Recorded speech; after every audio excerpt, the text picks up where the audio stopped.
and welcome to Underpaid Gamers Podcast. My name is Justin. I'm here with my friend and colleague Tony. What's up? Today we will be talking about the topic of Luke Cage Season 1, recently released on Netflix. This is a Luke Cage mini-episode. No news like a normal forecast format. Only Luke Cage. Only Luke Cage all the time. So let's get into it.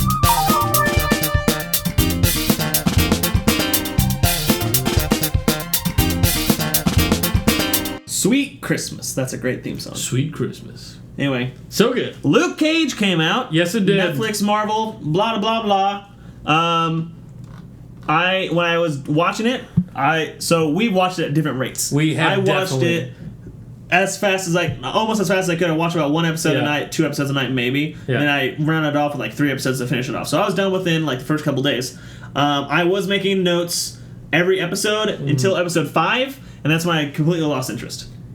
That's just a little spoiler of the show. A little spoiler of what I think of the show. We might actually be in line with some of this stuff because I told you I have definite opinions before we started recording, and I really thought that the first half of this show was awesome, and the second half really was not as good. Yep. For multiple reasons. I know the specific scene in which case I lost complete interest. Oh. And I'll tell you about it later. Okay. When we get there. But Luke Cage itself, if you don't know, comic book character used to be a hero for hire, now it's part of the Defenders. Well, will be eventually. Mm-hmm. First saw him in Jessica Jones, now has his own show on Netflix, 13 episodes. Okay, that's as much as I can do without being opinionated. All right, so 13 episodes was spoiler alert. Way too much. Spoiler alert. Spoiler alert. Yeah. We always, when we don't do a spoiler, non-spoiler, I can't handle it. Yeah, it's too much. I'm just going right for it. It's too hard to do. So, spoilers are coming now. Luke Cage dies. Oh, no! Just kidding, he doesn't. Technically? Well, he does, and then he comes back to life, I guess. If you consider that dying. I don't care. He doesn't definitively die. I'm trying to pull my pants up. So, episodes 1... So, first off, this takes place in Harlem. Yep. Okay, Hell's Kitchen is Daredevil. Jessica Jones... Hell's Kitchen. Is also Hell's Kitchen? Yeah. Lots of references. I thought it would be Brooklyn, but it's not. Lots of small references to Daredevil. I think there were way more to Daredevil than Jessica Jones. I don't even remember if there is a reference to Jessica Jones. I haven't watched Luke Cage. There is. There is. Yeah, I haven't watched Luke Cage in there's a lot. Mm-hmm. In a week and a half, maybe 2 weeks since it was released. Goodness, I mean, it took me 2.5 weeks to I think to it was a rough watch. Because I was so busy, and then... I just had a crazy couple weeks, but I'm finally back and into normal schedules. So, the notes I have is episodic until episode 5, and then after that I don't have any episode notes. So we can talk about episode per episode up until 5, and then talk about just main points if you want to do that. Yeah, I mean, I'm more prepared for main points overall. I didn't take episodic notes. So let's go through your notes, and then we'll talk more generally. So a lot of people didn't know where the timeline takes place. This takes place after Jessica Jones and after season 2 of Daredevil. Because in the very first episode, Pops. Yeah. Pop? I think it was Pop. Also, probably one of the best characters in the show. For sure, I love that guy. Mentions that Luke Cage had an ex-girlfriend and shot him in the face with a shotgun. Yeah. And he just got a headache. So that's like the first 10 minutes. So you know it's after. There's mention of the incident, which is a reference to Avengers 2012. Yep. Pop calls Luke Cage Power Man, which is a reference to his original name that happens again later on the show. Turk is a recurring character that you've seen in all the Netflix Marvel properties. Yeah. He's a gun runner in Daredevil. Yeah, sketchy dude. In this one, he tells Cottonmouth where Chico is, which is the main point. And I also mentioned, and this is episode 1 and 2, the music in Cottonmouth's club is awesome. Yeah, one of my favorite things about the show actually is the music. And it makes sense, too, to use that in Harlem. Yeah. With Harlem Renaissance and all the history there. So I really appreciated that nod towards Harlem's history. Episode 3, this is when Luke attacks the Christmas Addicts building. And I said the fighting choreography is kind of lame. Like, not what I expected at all. Well, it makes sense because he's just kind of like a brute force type character. But it just wasn't inspiring at all. It's like the whole point that's a good way. Of Luke Cage's fighting is he's bulletproof, and that's what they highlight in every single thing. He just gets shot a lot, he goes up to them, he flicks him in the face, and they get knocked out. Yeah, there's a thing where, like, the politician girl, I can't remember her Mariah. Yeah. I think it was Mariah, and she's talking to Cottonmouth, and Cottonmouth's like, well, we can't shoot him because he's bulletproof.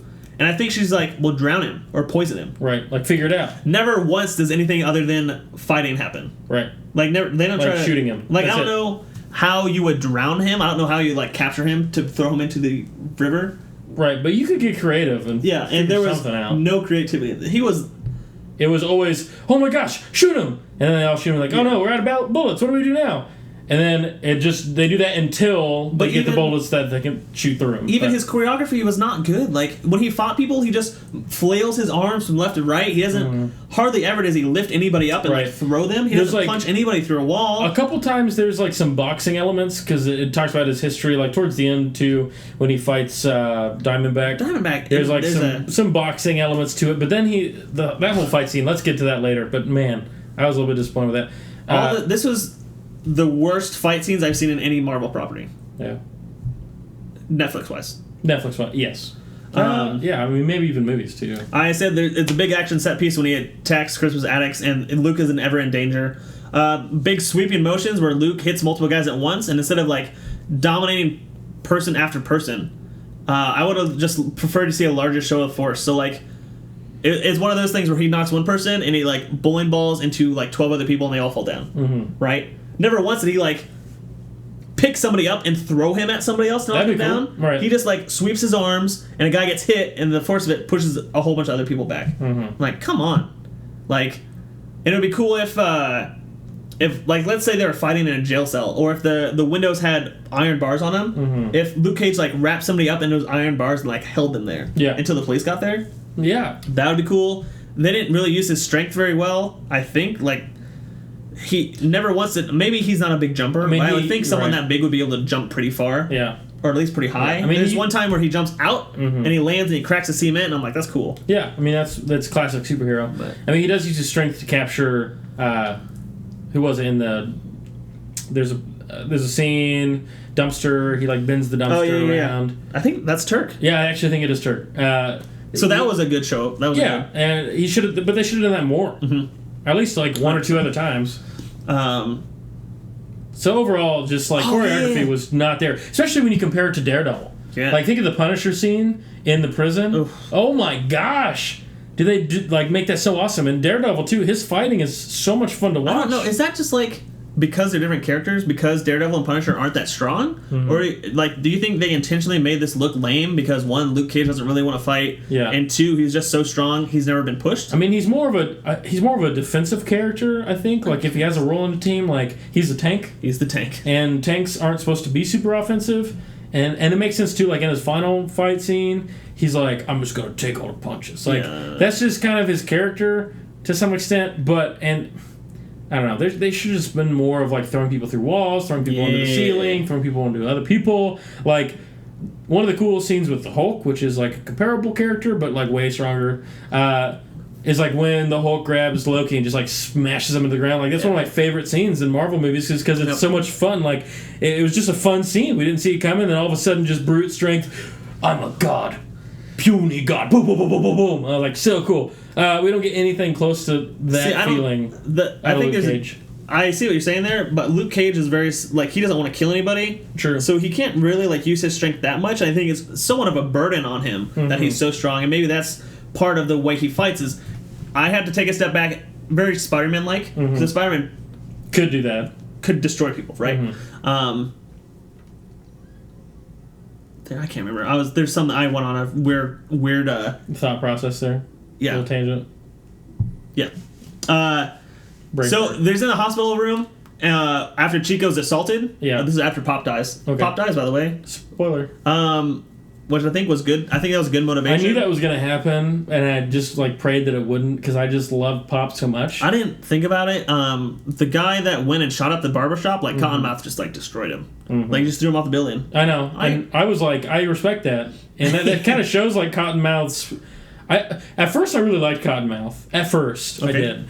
I liked Pop. I liked the whole idea of like this Harlem rebirth. Like, they're trying to like make Harlem a new thing, but at the same time the criminal elements are also trying to like corner the market. And then the whole interaction between Cottonmouth and his cousin Mariah, who's like the congresswoman, the chairwoman, or something like that. Not Congress. It was chairwoman of. It was councilwoman. So like this is a political thing. So there are a lot of like good elements that they really could play with well. But it gets kind of old after a while. I think Cottonmouth's character doesn't really develop that much. Dude, Cottonmouth was, I think, my favorite character in the whole show. I really did like him at first, but I don't know. There comes a certain point, like he does this laugh thing that I really liked the first time. He's like then he does it too much, and then by the end of it, I'm like, okay, I didn't feel that. I felt like he kept getting pushed and pushed and pushed back into a corner. Yeah. I thought eventually that he would lash out. He never does. And at this point, Diamondback's just like this weird, mystical person that you don't know who it is. Right. I thought we were gonna get him in season 2. And then Cottonmouth dies, and then you find out who Diamondback is. Mm-hmm. It's not until after he's dead. I really thought he was gonna like lash out like a caged animal and then go on like this rampage. Right. He never did. He died too fast. Well, that's what I expected, and I think that would have made him a better character. Yeah. But like he gets back into a corner once, and he's like, "No, don't call Diamondback." Like Shade's like, "Well, you can call him, but then it's over. Like it's not your place anymore." And then he decides to continue fighting on his own. But then eventually, the next time, he's like, "Yeah, okay, call Diamondback." And I'm like, "Really?" Cottonmouth's still my favorite character in the whole episode, or the whole. You like him better than Pop? Yeah, I think so. Really? I don't know. I think if they could have, I think Luke Cage, just the way that they shot this, is essentially told from the villain's point of view. For most of the episodes, you spend more time with the villains than you do with Luke Cage, because Luke Cage really doesn't do much, right? He doesn't have a lot to do. He doesn't need to figure out who the bad guys are. He knows who they are. Mm-hmm. He just goes there and he fights them, and it's over really quickly. The bad guys are the ones that have to find an answer for Luke Cage. As opposed to Luke Cage, you need to find an answer for these bad guys. I think maybe maybe overall, but in the first few episodes, you really do get a lot of Luke Cage. And I think the first part of this TV show is Luke Cage deciding if he wants to be a hero. Yeah. And at the very beginning, very hesitant, doesn't want to be a hero, just wants to work hard and live his life, leave Carl Lucas behind, which is his other person, like his old self, his real name. Oh, he's originally, in the comics, he's originally from Harlem, but now he's originally from Atlanta. Mississippi or Georgia? Atlanta. Savannah, Atlanta. Or, Savannah, Georgia. So I think I really enjoyed that aspect of it with, like, Luke Cage is, like, really hesitant. He doesn't even, like, use his powers in the first 2 episodes, really. That much. Not to fight. I mean, he lifts up the washing machine. Yeah, he like lifts up the washing machine, just like very limited. You know, like you would expect. He doesn't want he just wants to do good by Pop, essentially. Yeah, he just wants to be a regular dude too. Like, I mean, I don't think he's complaining that he has his powers at all, but he just does. Like, you would expect someone with those powers to be using them all the time, right? Like, if I got superpowers all of a sudden, half his power is just like passive. He's in hiding, essentially. Yeah. Because he doesn't want to be part of that. I mean, some of that happens because of Jessica Jones, right? He got used by the Purple Man to do things, Kilgrave to do things. Yeah. But in episode 3, when she goes in the hospital after he gets assaulted, after Pop dies, it has a very soap opera feel, which is really weird. I think this is kind of throughout the whole series. If you know what I mean. It's a lot of drama. If there's 2 characters, there's going to be one stationary camera, and one character's going to look at the camera, the other character's going to also look at the camera, and one of them's behind the other person, and they're talking to each other while both looking at the camera. And that's a soap opera feel. So someone's in the foreground, someone's in the background, and you're seeing both their reactions to the conversation. Just get that, do something better. I didn't like that. I think that was the director that did that. I didn't like the directing in this. I don't want to talk about that. When I was writing these notes, I didn't know what the detectives' names were. I didn't know it was Misty Knight and Scarf. So I put woman detective and white detective. Because Scarf's like the only white person in the whole show for the first half of the couple episodes. Yeah. This episode 3 was when I lost interest, it looks like. Because at the end of the episode, Cottonmouth shoots an RPG at Luke in Genghis Khan's, which is a great name for a restaurant. It is. Genghis Khan's restaurant. Chinese restaurant. And at that point, I'm just like, I wrote down, it completely destroys all credibility for the show at this point, and it's way too cartoony. Because the CGI for that RPG was not very good. No. I didn't understand why Cottonmouth was on top of the roof to begin with. It's not that hard to trace Luke Cage, but it just... It seemed like it was just rough to watch. Like, I was really into it, and then that happened, and that's literally the point where I lost interest in the show. Well, and it had to win me back from that point. Because it was going downhill since the very first episode, there wasn't really any fight scenes. And maybe I don't have an emotional tie to this or a cultural tie to this like some people would, as I've never lived in Harlem or New York. Yeah. But episode 4 was the origin episode where he was in the prison, and there were some good fight scenes in that, I think. Yeah. But even so, with Luke Cage, a fighter like that, you need to have more fight scenes. Yeah. So I was taken by surprise with the RPG. I kind of understand his motivation for doing that, but I think they could have done it was just random. There was no foreshadowing to it, really. I mean, it was like, okay, I'm going to take care of this. And he shoots an RPG, destroys the building, and it just came out of nowhere. Yeah. And I think they could have used Cottonmouth's trying to get back at Luke Cage, not calling Diamondback. They could have used that as a growth point for the character, but instead they just snap the fingers, magic RPG, blow up the building. It's just too quick. Yeah, and I wasn't lost at that point. I was like, okay, I don't really like what they did with it, but I'm okay with it. I guess it gives more of a reason for Luke Cage to start using his powers. I mean, he uses it to defend the Chinese restaurant, which is good before that point. And so maybe you're supposed to be tied to the building itself and those people because he helped them. That's where his apartment is too. But yeah, you never see him in his apartment. So I don't know. I think what lost me was after I was really surprised when Cottonmouth died. Yeah. So early, and that she was the one who did it. Mariah. I was like, holy cow. Mariah Dillard, that's right. Yeah, Mariah Dillard did it. Because even within maybe that's in her character in the comics, but even within the rest of the season, I didn't see her being murderous and her losing control like that. That only happened once. I know, and I was excited to see her develop in that way, be more crazy. Yeah. But that's the only crazy thing she does. Everything else is very politician-y, which is what I expected. But I wanted her to be politician-y and then grow in this crazy, I'm going to do whatever I need to do thing. And she doesn't do that again in any way, really. She doesn't murder. And I expected her to be more like that. I wanted her to be politician-y and be willing to do the things that even Cottonmouth wouldn't do. Because Cottonmouth ruthless was I'm going to do what I need to do, but also I respect, Pop, and I respect, just, there's some rules that you don't break, and... I loved... Cottonmouth was... Cottonmouth, I think, was the best part of this. I mean, his club was awesome. He built that. Mm-hmm. Again, he had an honor code. Mm-hmm. You don't attack your family. You don't attack Pop. We don't agree... on what Harlem should look like. The barber shop was Sweden. It was neutral... and the guy attacked it, and it attacked again and again and again. Mm-hmm. You don't do that. And Cottonmouth was a main component of that, and I think that was really good. The way I know that you think he didn't develop very well, and maybe he didn't, but at the same time, he goes from don't get Diamondback in on this. I'm going to do this by myself. It's a pride thing. To okay, get Diamondback, and I think that's something different.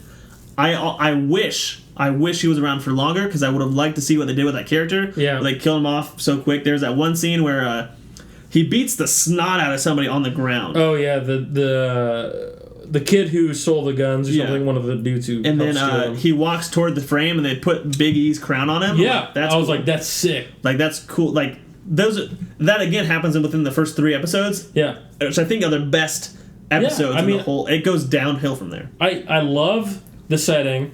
I love the culture around it and kind of the idea of what Harlem is and talking about that. I really like Pop. I really like Cottonmouth at first, but it fails to develop them in a way that I think is meaningful. For instance, Cottonmouth was killed. I didn't really like Cottonmouth towards the end there with him choosing to go for Diamondback. I kind of wish that Diamondback, instead of Mariah doing it... I don't remember when he decided to go for him. Well, Shade shows up, and that puts the shadow of Diamondback in the show. It shows some foreshadowing to him, because Shades is connected to Diamondback. Somehow. And I never really understood that whole thing, and that's totally undeveloped. There's 3 more things I want to talk about. I want to do 3 characters, then we'll be done. Okay. I want to talk about Claire, I want to talk about Shades, and I want to talk about... Diamondback? Diamondback. Okay. So which one do you want to talk about first?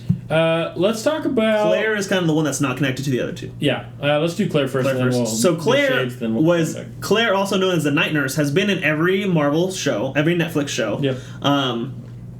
She had a huge part in this, which I was not expecting at first. Right. But then I remember that Luke Cage and Claire get married in the comics and become married. But it's also kind of weird because she slept like with everybody in the Defenders. At least 50% of them. Luke Cage and Daredevil. It was also weird that Misty Knight was there, and Luke Cage has had a lot of relationships with a lot of people. Like, he sleeps around. And if you look at him as a character, it doesn't seem like that's in his character. Right. But because he's been respectful, and he's like trying to promote the dude, like the young men in Harlem to be better, be like kind of like Pop. Like he takes that, and he doesn't really do that. And then he sleeps with Misty, he sleeps with Jessica Jones, he sleeps with Claire, and I understand you're gonna sleep. And then also the girl from the prison, his wife, right? That's just 4 in a couple of episodes. Claire again is a constant throughout. She's always good. She's always great in these shows. Yeah, she's very good. At the end of this one, she picks up that the pamphlet for Kung Fu. So that 1 ties into Iron Fist, and 2, maybe she'll actually be able to fight somebody here in the future a little bit stronger. She'll have some skills.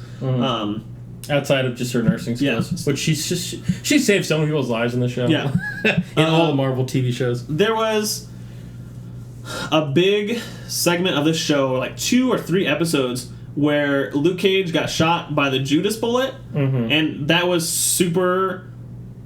Like, that was the whole premise of like 3 episodes. Like, you have to get this stuff out of his skin, and I understand he has unbreakable skin. Yeah, and that is something that needs to be taken care of, but just all the stuff that went into that was just. And there's only like 3 Judas bullets, I guess 3 or 4. Well, I mean, he had like Willis or Diamondback had like a magazine of them, and that was it. No, yeah. But then they all of a sudden get a whole tech. Yeah.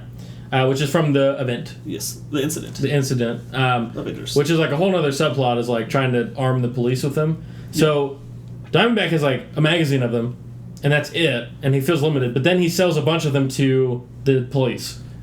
So why didn't he have more? Yeah, I don't know what's going on. That was kind of a weird plot point.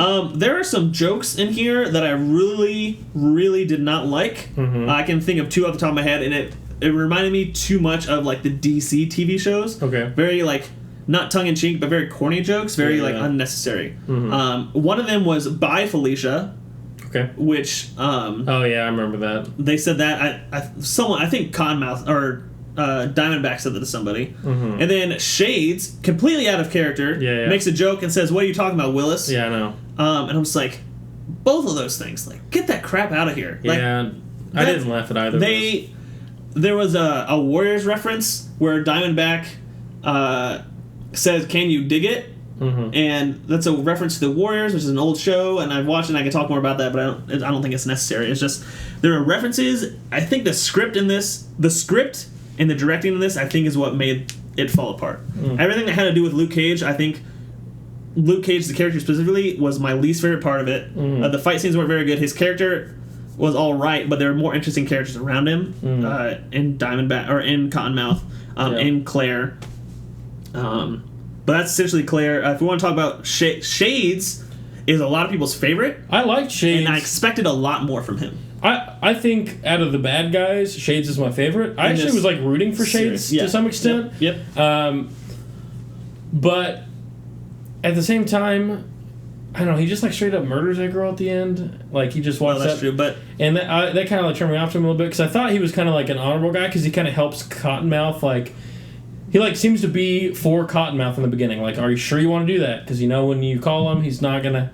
And he ends up like just helping people. Like, I mean, he's helping bad people, but he seems to be like, I don't know, kind of like this third party bad guy who's on his own. He's not necessarily super bad, but I like Shade's character. I definitely thought there was going to be more about him, and it turned out there wasn't. He was at every turn in this show, every turn in Luke Cage's life. He was at the prison with Luke Cage. He was in charge of the prison. And then at the very end, it turns out that he doesn't work for Diamondback, it seems like. It seems like he's a third party, like you said, he's like almost like a partner with Diamondback, but like a lesser partner. That doesn't make sense to me either. It seemed more like... So, Cottonmouth owned Harlem. Diamondback owned Cottonmouth.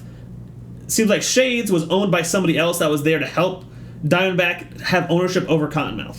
Because there's a scene where Shade says something to Cottonmouth or to Diamondback. All these snake names, freaking ridiculous. Shade says something to Diamondback. Diamondback says, "Don't forget who you're talking to," or something like that. Or, "Do you know who you're talking to?" And Shade says, "Do you know who you're talking to?" And then Diamondback doesn't respond. And Diamondback's like, "Oh, okay." Which shows to me that maybe there's like another person that there's somebody in charge of Diamondback that Shades works with, and Shades is just there as a liaison to help Diamondback with his problems. Yeah. That's how I understood it. Okay. But Shades, his name is Shades, and I thought honestly it meant more than just the fact that he wore sunglasses. Shades all the time. Yeah. In the comics, he has like Cyclops powers, like from X-Men. And in the very first time we see him, he's wearing his sunglasses. He's referred to as Shades. And then he's talking to somebody and they're lying to him. He takes off his sunglasses and then they tell the truth. Or he knows what's happening. And I thought, okay, so his power is something happens with his eyes. He can either tell the truth, he can manipulate people, he can do something like that. And that never happened in the show. Yeah, he doesn't have any He's powers. just literally a normal person. And I'm just like, that's, okay, what's happening there? He had a good fight scene in the elevator. He does. I was surprised that he came out of that alive. And then Diamondback obviously betrayed him. That's when he wants to do that. But he has his own interests at heart, and I think that's cool. I think again, Shades would probably be my favorite character if he.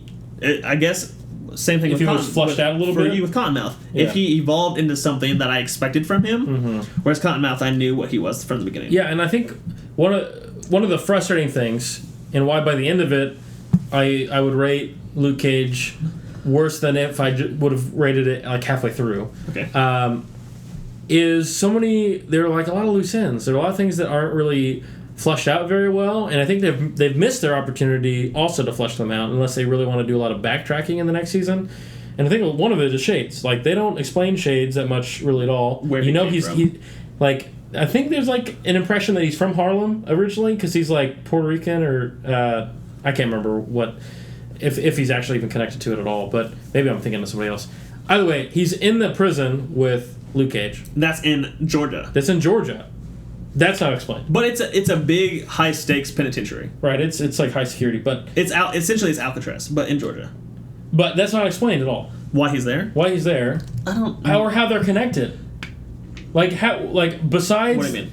Okay, so like how did he get from there to Harlem? We know that he was in with the crooked guards. We know that. So we know that they know each other that way. And the warden's. But I got the impression that Luke Cage knew Shades before the prison. I mean, that's the impression that I got. I didn't get that from and it's just not explained at all, really. And then. There's just a lot of things about Shades that's unexplained, and that kind of frustrated me because I wanted to know. Somehow Shades, I didn't get that they were connected before the prison, because at the very end, or not at the very end, but after the prison, Luke Cage is like, I can't let Shades see me because he'll recognize me. Because he only knows me as Afro Beard Guy, and now I'm Shaved Head Guy. So that's why I know him from prison. I think he almost says, I know him from prison. I can't let him see me. I can't let him recognize me because then he'll know who I am. Yeah. And he'll know that I'm alive. That makes more sense, I guess. Maybe I was under false thoughts there, but Shades obviously rose to power in the prison. He was running the prison, it seemed like, with his buddy. So it doesn't make part of the whole Fight Club thing. Not that far to believe that he would rise to power elsewhere and then again be part of this third party person. I don't know how that necessarily brings him to Harlem, but I think he was awesome. I think the guy that played him did it very well. He was very like calm and collected the whole time. He didn't ever get angry, from what I remember. But again, just the like lose is cool. The fact that they called him Shades, the fact that I expected more from him, really brought down Diamondback. On the other hand, like he's the complete opposite of Shades. What a piece of trash that was. Diamondback was awful. So the things that I didn't like about Diamondback is that how his backstory tied in with Luke Cage so much. Oh yeah, and it's like so quick. It's so weak. It's like, I'm your brother. Like, okay. It's so like literally, I'm your brother. I'm also this Diamondback character who's also like this crime lord. But it's not even believable to me that he's a crime lord because he's so chaotic. To some extent, it makes sense, but I don't know how you could make like a drug cartel or like organized crime. No, he did drugs. I can't remember. I think he did drugs and Cottonmouth did guns, or was it reversed? Yeah, Cottonmouth did guns. The Cuban or the Filipinos or The guys who tried to kill Diamondback at the end but failed. Cubanos. I don't remember. They were Domingo. His name was Domingo. Oh, they did drugs. But I thought the Diamondback was like this crime lord. Like he was over all these different crime guys. Kingpin. Yeah, like Kingpin. But he doesn't have the character to be that.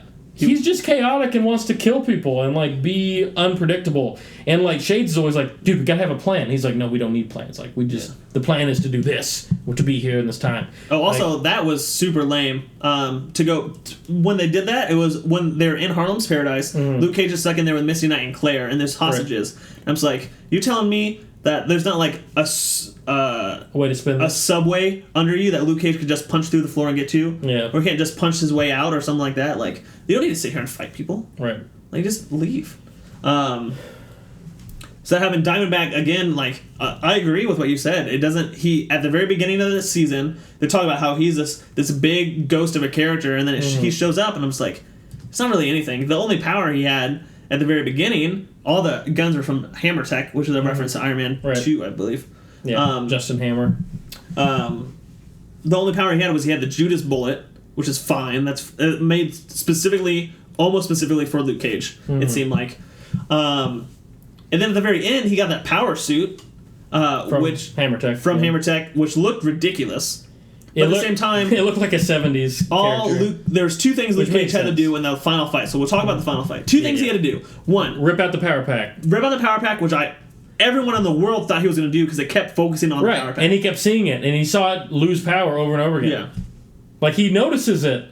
So rip it out. Or two, take off Diamondback's helmet and punch him in the face. I don't understand how the helmet... Because the whole reason for the suit is very similar to his skin. Captain America's shield, where it takes the vibrations and converts it to power, or just like reduces the vibrations. That's what Captain America's shield does. Right. So things don't get through it.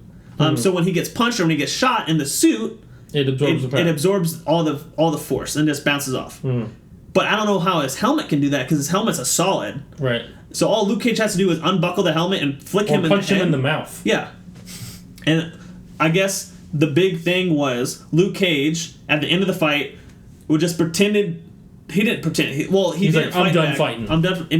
And which is twofold, because then Diamondback exhumes all his energy to hurt Luke Cage. Yeah. And then also, Luke Cage doesn't power up the suit anymore, and then he like punches him once and it's over. He punches him like in the face or something. And there was a scene. So there's two scenes that involve cars. Like blowing up cars, hitting cars in this show. There's a one where when Luke Cage protects Claire. Yeah, he stops the car. And Scarf, and he stops the car, but that's off screen. You see the car run in, and then you see it afterwards. The next scene you see Luke Cage stopping it. You don't see it happen at once. In the final fight scene, Luke Cage gets punched into a car, and the car like explodes around him, and you see that, and that was a good effect. I like That's that. something I would have wanted to see throughout the whole season. But that last fight scene was stupid. Again, there was because they're brothers, there was a time where there's a ton of Diamondback was talking about Luke Cage's mother, and there was a guy in the crowd that said, "Hey, you talk about your mother, you're not going to let him talk about it like that." I'm like, does that really need to happen in this show? Like, that's unnecessary. Like, the dialogue, the script writing, and the directing in this show was pathetic. Because of things like that. Because the action scenes aren't very good. Because, bye Felicia. Because of what you talking about, Willis. Or, he mentioned your mama, you let him get away with that? Like, and at the end, Luke Cage can finally let his powers out. Can finally show us what he's capable of. And what does he do? He just sits there. And he takes the punches. He rope-a-dopes. Right, and I'm okay to some extent with that. I just to me it was frustrating when they kept focusing on his power pack and he didn't try and rip off the power pack. Like that's like the most obvious way to do it. It's like Zelda, shoot the shiny parts 3 times, and then that's how you win. Any video game. The weakness. But you find the weakness and you go for it. And he doesn't do that. So instead of going for the weakness, which is obvious, he decides to take as many punches as he can. But that's also the weakness of it. So that's just another solution. Wear the machine out so there's no more battery left. I guess. I just feel like that's such an indirect way to do it. It fueled itself. I also thought he would just rip it out. Right. There's never... Or to attempt it, and then he can't for some reason. Yeah. That would make sense, too. And I'll be like, okay, that's... Oh, sweet. Answer. Okay, now the rope-a-dope makes more sense. Yeah.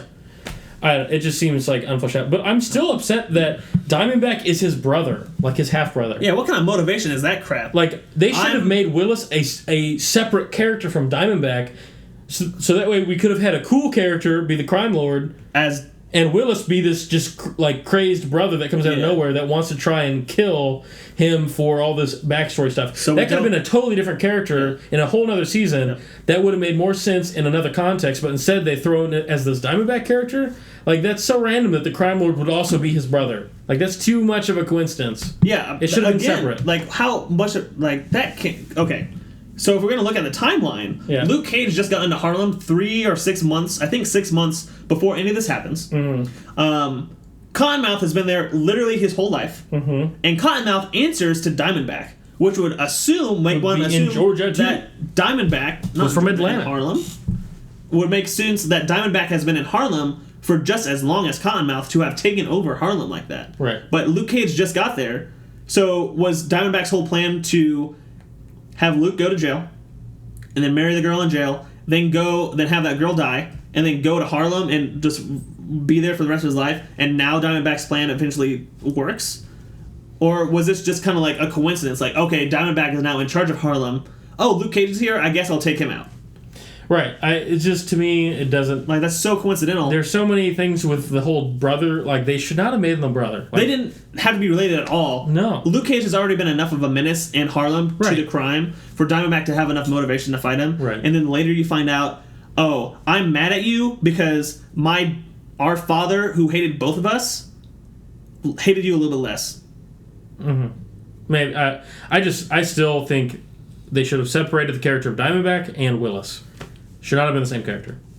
So in all of the Marvel Netflix series, Daredevil Season 1 and Season 2, two different entities, where do you rank this? You know, the beginning of this show, first couple episodes, I thought this was going to be as good as Daredevil, if not better. Because I was loving where they were going with it. I loved the music. I loved the culture. I loved... Like, it was just different, and it felt good. It felt authentic almost to Harlem. But then it starts to get a little bit more ridiculous. It starts to take these paths. They develop these characters in ways I don't like. They don't do it enough with some characters. I think by the end of this, I'm a little bit disappointed. While I like Luke Cage as a character a little bit better than Jessica Jones, I think that overall Jessica Jones might be a little bit better than this, which Jessica Jones to me is underneath Daredevil. So Season 1 and 2? Season 1 of Daredevil... Is your top? Is your number one? Yeah, it's probably my number one, but I don't know. Punisher was really cool. Yep. Because you can kind of split Season 2 of Daredevil into 2 parts. You can, but for this, you're not. Because I remember Elektra's also part of Season 2. Yeah, I think I'm going to put Daredevil Season 1 on top. I'm going to put Jessica Jones because of Kilgrave underneath Season 1. Number 2. Number 2, I'm going to put Season 2 of Daredevil as place number 3. I'm going to put Luke Cage as number 4. And, coming into this, I didn't know if I'd put it there. Yeah. But I think just flushing it out with you, like, talking about it, I think I'm going to put it down at the bottom. Not saying that it's terrible, because I don't think it's terrible, and I still think overall Marvel TV shows are better than DC TV shows. For a lot of reasons. 100%. Like, Luke Cage is still better than, like, a lot of what DC's putting out. I'm currently watching Flash Season 2, and it's pathetic. Yeah, I started watching that last night, First episode of Legends of Tomorrow, and that's also very bad. So I'm still, like, putting that above, but overall, just, like, a little bit disappointed. Especially because it just started so well. It started so strong, dude. It started so well. It did not finish Same thing for me. Luke Cage, rock bottom. Like, it started well, then again... Episode 3, RPG scene. That's where it lost me. I'm like, I'm done with this. And then it had the flashback episode, and while it's kind of a cool episode, it's just like, come on. Like, this is ridiculous. There's just so many things that weren't fleshed out very well. So much stuff that could have happened that didn't. This, for me, does not change any expectations I have for Iron Fist. I expect Iron Fist to be just as good as Daredevil Season 1. Dude. I think when Iron Fist comes out, my ranking will be Season 1 Daredevil, Iron Fist, Jessica Jones, Season 2... Daredevil, Luke Cage. Yeah. And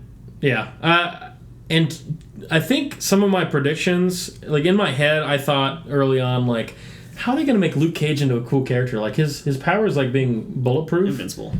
And being, I guess, strong, which we've seen so many superheroes are just strong. Like, that's done a lot. So we're not going to see anything new with that. The only way to hurt Luke Cage is to hurt his friends, which they did that some, but hardly any. Right, and it to me, I thought, okay, his power is like limiting him to be a cool character, and I think to some extent we saw that because his fight scenes were kind of underwhelming.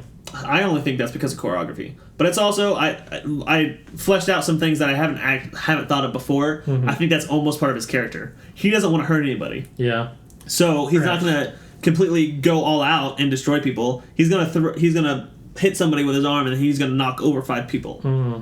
Like he's gonna break every gun that he comes across. Yeah.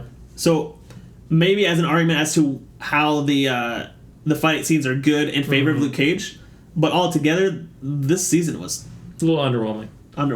Yeah. But all right, well there we have it, guys. There's our thoughts. A little bit longer than we thought this mini episode would be, but that's all right. I think we had some good discussion today. If you would like to join the conversation, do so, please. Tweet at us at UP Gamers Podcast on Twitter. Yep. You can send us an email, electronic letter, to underpaidgamerspodcast@gmail.com. Correct. You can check us out on YouTube and leave a comment. That'd be sick. Or you can check out our website, underpaidgamers.com. Thanks for listening. Did I miss anything? Nope. All right. Thanks for listening, guys, and we'll see you guys next time. See ya.